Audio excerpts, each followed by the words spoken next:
What if we gave abandoned dogs a second chance? What if we trained them with love?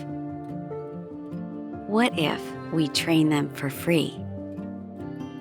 What if we train them to change people's lives? What if we've been doing it since 1988? Service Dogs, Inc. Donate today. Hey guys, Chris Petcher at Dripping Springs Home Team here with my buddy Dave Spanton of Blackhawk Lending, bringing you the May nonprofit of the month. So we're sitting down with Sherry Soltis of Service Dogs, Inc. What's the tagline? It's technology you can hug. Technology you can hug. That's it. I like it. That's it. Guys, every month here in Dripping Springs, Dave and I are highlighting local nonprofits for people in the area to donate mostly their money, but time too, potentially for some of them. But we wanted to sit down and highlight Service Dogs, Inc. because they're a fairly new nonprofit to Dripping Springs, even though they've been around for a while. So Sherry, why don't you give us a little bit of a history of Service Dogs, Inc. and how y'all came to be out here in Dripping Springs? Sure, and thank you all so much for having me. And we love being part of this wonderful community, both for its traditions and for how it's growing and all the new people coming in. Absolutely. We've been around since 1988, and we've been out here in Dripping since 2004. And so I just completely blew that because I didn't do my research and realize that you've been out here longer than I have. Thank you. That's all right. When we wanted to consolidate everything under one roof so the dogs would all be trained consistently, we found it was so much more economical to build out here. And we looked everywhere in Texas, In and this 04. was the number. It cost a third of what it would have cost to build in San Antonio or Austin or Wow. Houston. So everybody welcomed us. We were a little outside of the city limits, so we could have kennels out here. And we've made it our home, and now it's growing all around us, and we love it. Times have changed. Times a little have bit. changed. So what you're saying is if you were trying to build it now, you probably would not be in Dripping Springs.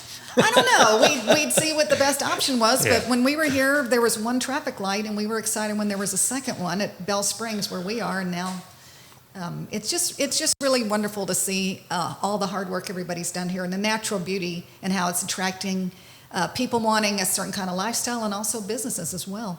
Absolutely. And you mentioned 1988. What got you into Service Dogs, and what helped you kind of start that journey and the transition there? Well, I didn't let not being qualified stop me, which is Okay. what I think is That's good perfect. advice. That's good business advice. If you're just interested, give it a shot. I was a trial lawyer in Houston and an appellate lawyer, and doing a lot of that, it's very combative, and I was looking for something else to do, and this was before the internet. So I would just walk around and look at magazines and whatever caught my eye, and one day there was an article about dogs that help people in wheelchairs, and I read that, and at the very end it said, some of the groups get their dogs from shelters. And I'd always grown up, we moved around a lot, and I ended up being friends with the family pet because I was always a new kid at school and the pet was always there. Right. Mm-hmm. And I really developed a soft spot for animals, so I want to rescue everything. And I really like the idea of some of these groups use shelter dogs to train instead of breeding. So I wrote the organization in the article. I started getting involved and going to their conferences. And I started this on the side while I was still working back then for an appellate judge. Okay. And about 3 years into it, I just made the transition and started doing it full time in around 91. Wow. Okay, so how does it work, right? Walk me through the service dog model. Sounds like you're rescuing dogs. Maybe you're rescuing people. You've got your hands in kind of a broad, I think at least 3 or 4 different types of service dogs that you're doing. But Sure, we're sort of like the cousins to guide dogs. Okay. So we train hearing dogs that are usually smaller. They work with someone who's deaf, and they will alert them to a sound. They'll touch them with their nose or their paw to get their attention, and the deaf person will make this gesture and go, "What is it?" And that is the cue for the dog to go to the sound, and you follow the dog. So it might be the baby crying. A lot of deaf parents can't hear their children calling for them. A door knock, the oven timer, people have things burn. Wow. Even something as simple as the microwave. You keep microwaving your tea and it's cold because you forgot about it. Right. Also, we are doing service dogs for people with mobility-related disabilities, spinal cord injury, muscular dystrophy, things like that. They do a lot of picking up things that you drop. Some dogs help people do laundry. Some of our clients say, I just can't quite get that last sock out of the back of the dryer, and the dog will get it, put it in a laundry basket, tug the laundry basket to the bedroom, and Wow. once you fold the clothes, they can put them in the drawer and close the drawer. They can turn lights on and off. They can open a door, open a refrigerator. We do customized behaviors. One woman who is a teacher in shirts has rheumatoid arthritis, so she can't move her fingers very well, and she can't unzip her hoodie, but we taught the dog we had a little bit of a tug on the zipper, and it can unzip the zipper. They can open a refrigerator and get you a non-alcoholic beverage. So they do a whole lot of things that help you live independently. And we've added a couple of programs more recently. Courthouse facility dogs. They work with a district or a county attorney's office, so when a child or other victim of abuse has to testify, they can have the dog with them on the witness stand, or even in the interview where they're asking you, what happened, did something happen? It helps you find your voice and talk about it. And then we were approached by a fire chief who said, first responders' rate of suicide is approaching that of veterans. Can you guys help us? And I said, characteristic of someone who doesn't know what they're doing. Let's figure it out. So we did, and now we've placed dogs with fire departments in San Antonio, Bexar County, Kendall County Sheriff's Office, the big hospital system in San Antonio, Methodist Southwest. Several of those dogs and their handlers went to El Paso the morning after the shooting and supported the first responders there. So it's really like a sacred mission, but it's something unlike trial law where everybody wins. And but I like to do things my own way. So instead of breeding, we get the dogs from shelters. Dog training historically is from a German military background, so it's been based on physically dominating the animal. Like, Right. I'm the alpha dog. If you make a mistake, I'm going to pop your leash. We learned a lot from the marine animal training industry, where you can't really be too mean to a killer whale because they will pin you to Eat the you. tank and bonk you. Birds of prey, things that can fly away, or fragile animals that if you're rough with them, they just die and you have to start over. And all of that works to train animals with positives, to modify their behavior because they want to do it, not because you're forcing them. And if you're a quadriplegic, you can't jerk your dog around anyway. So it's been a wonderful learning experience, and it's just fun to see how many people benefit from this. You made a comment a while ago that I really liked, that y'all, again, you referenced the rescue dogs. So basically, you're using dogs that other people have found no use for. Right. We use dogs other people throw away, and typically it's the human's fault, not the dog's fault. There's a famous book by the monks of Newskeet on dog training, and the fly page says, every trainer gets the dog they deserve.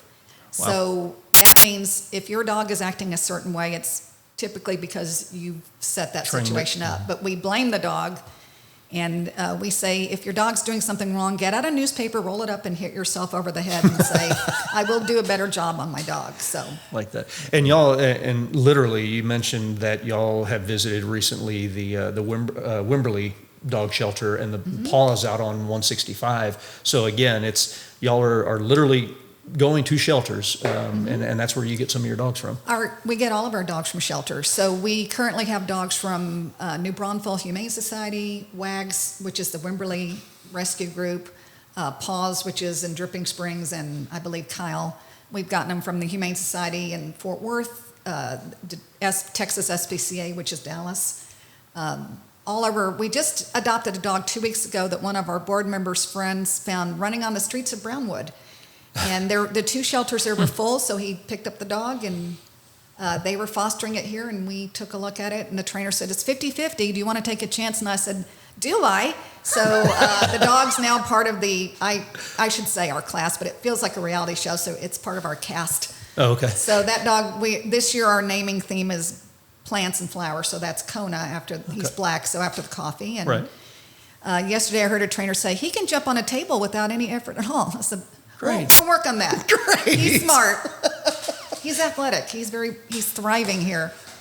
I don't know, as I'm thinking through this, aren't you also a Guinness Book of World Records holder as well? In addition Yes. to all of this, so you're training all these dogs and then setting world We're records? very proud of that. locally? We have an annual dog walk, which is our fundraiser, and we thought, instead of just making it a charity fundraiser, let's go for world records so Texas can say we're the biggest, we're the best. So we've won 2 records for most dogs walked. We beat Canada, Now Britain has beat us because they Dang. cheat. We beat Ireland for biggest cake for dogs. It Okay. outweighed theirs by about 100 pounds. Jeez. I created one that was approved by Guinness. I'm very proud of biggest fur ball. We won that 2 years in a row. I'm not sure anybody's competing, but it was 200 and something pounds, and then it was 315 pounds. We commissioned a giant lucite sphere, and people would brush their dogs and walk the red carpet we got from Party City for $3. Brush the dog, put the fur in the thing, and then we weighed it on a veterinary scale, and we documented the weight of the sphere, so we subtracted that. It's simple, it's visual, and it's slightly disgusting. That's So right. It it's grabs basic. attention. Yeah.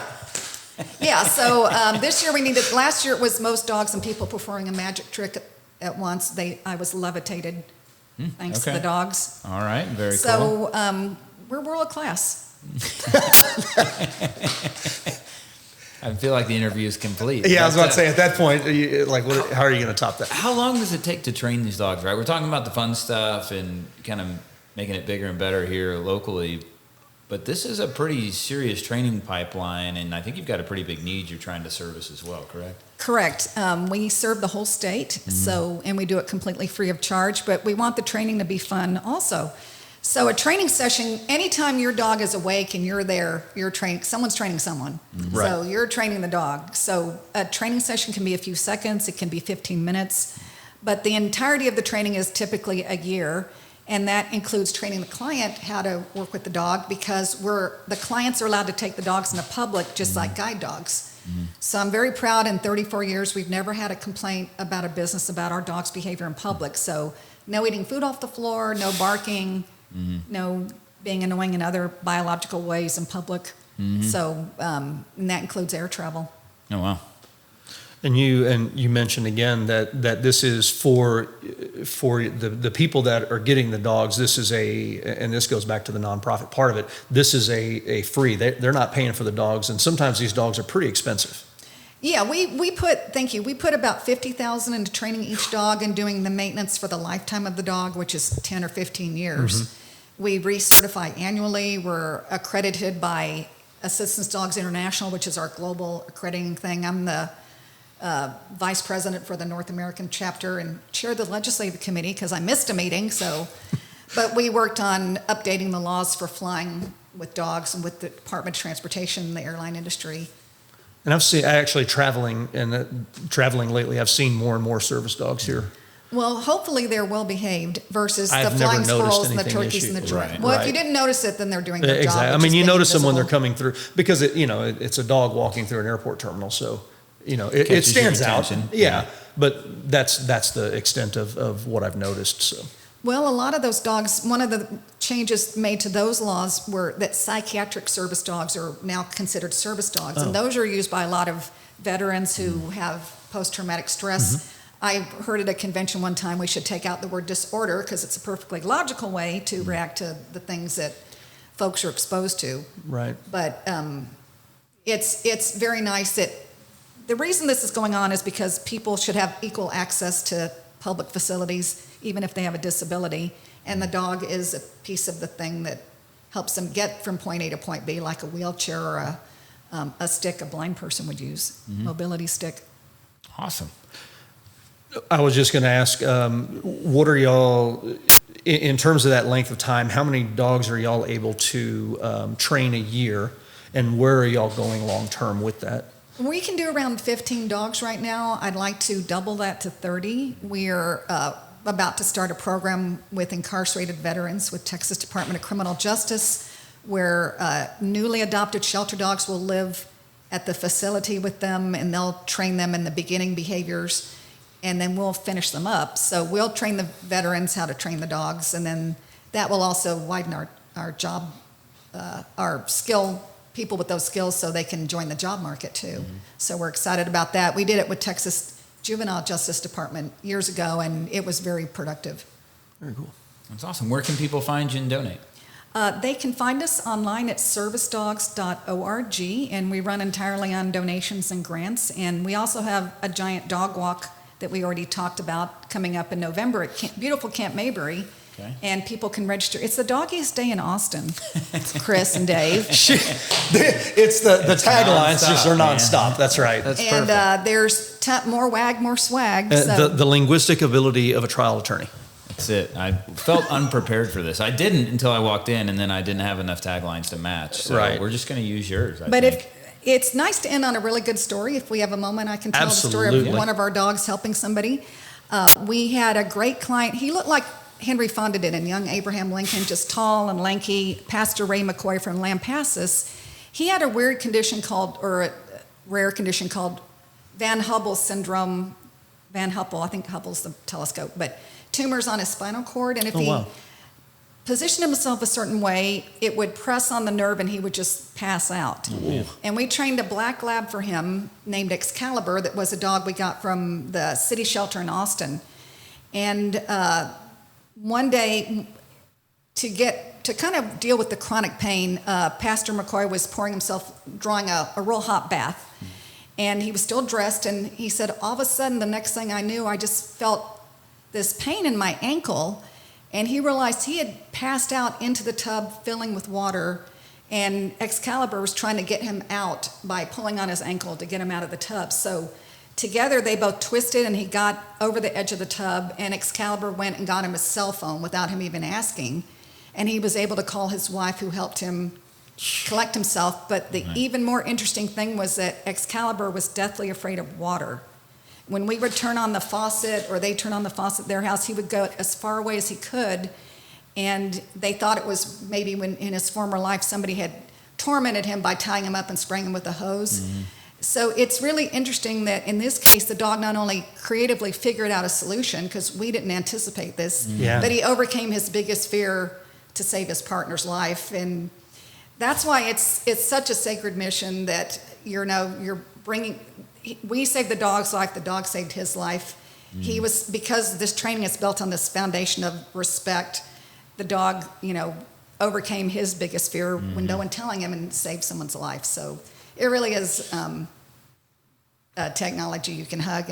And one of our graduates who his life was also saved by his dog, it was Ray McCoy. He said, it's not every day that Excalibur saves my life, but it's every day he makes my life worth living. Wow.